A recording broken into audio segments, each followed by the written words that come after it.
Protests have been a regular feature of daily life in Egypt since the ousting of former President Hosni Mubarak almost 3 years ago. The latest one occurred in November this past year. Thousands of anti-government protesters took to the streets of Cairo and other cities, this time to fight for the right to protest. Egypt's interim president, Adli Mansour, signed a new bill into law when restricting rallies and other public gatherings. Some of deposed President Mohamed Morsi's supporters said that this move from the interim government did not come as a surprise. This is something we expected, but it will not discourage us. We will continue along our path. We have a clear objective, which is the downfall of the military coup. Protesters will now have to seek advance permission from the police before gathering. Human rights groups had appealed to Mansour to reject the draft presented to him by the cabinet that was installed after the army overthrew Morsi.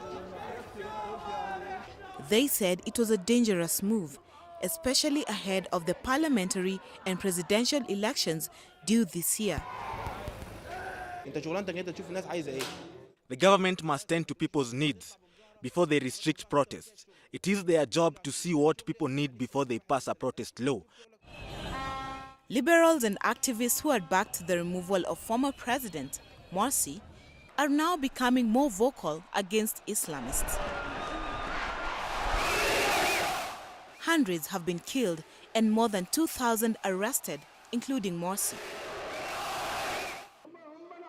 The current president's approval of the law came as a 50-member committee prepared to vote on an amended constitution to later be put to a referendum. Further south, Kenya ushered in a new government this past year after peaceful elections.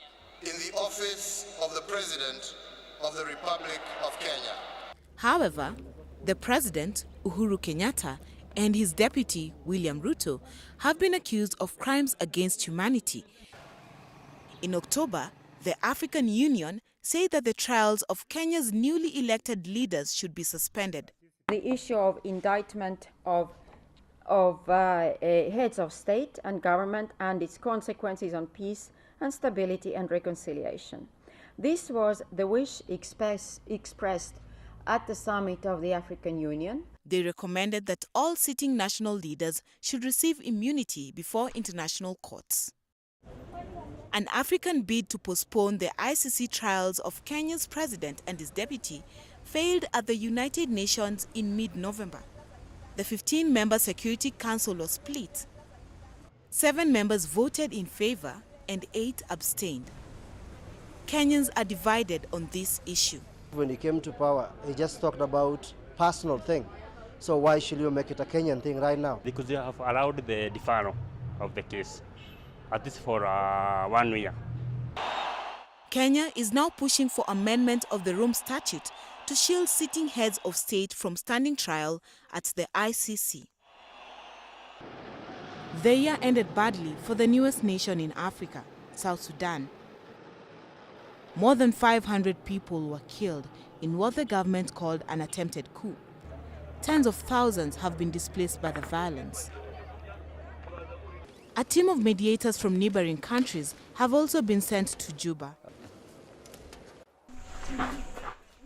Not far to the west, it had been a violent year for the Central African Republic.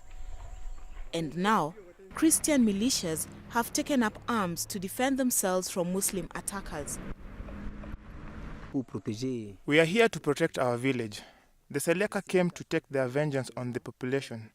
And we are not only defending our village. When they came to loot, even here they came to loot. And when they want to go into people's fields, when they chase them into the bush, we retaliate and provide legitimate self-defense for our people. A tenth of the population have fled the area since the takeover of the mainly Muslim Seleka rebels. Around 2,500 regional peacekeepers are to be brought into an AU force to try to quell the violence. The year, however, ended on a high note in neighboring DRC.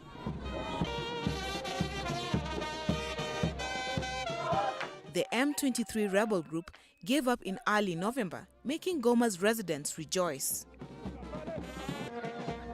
The insurgency, which took control of the eastern city of Goma in November 2012, was defeated by a combination of the Congolese army and UN peacekeepers with an offensive mandate. Even as the political climate of these countries continue to change, Africans are looking forward to a more peaceful and thriving 2014.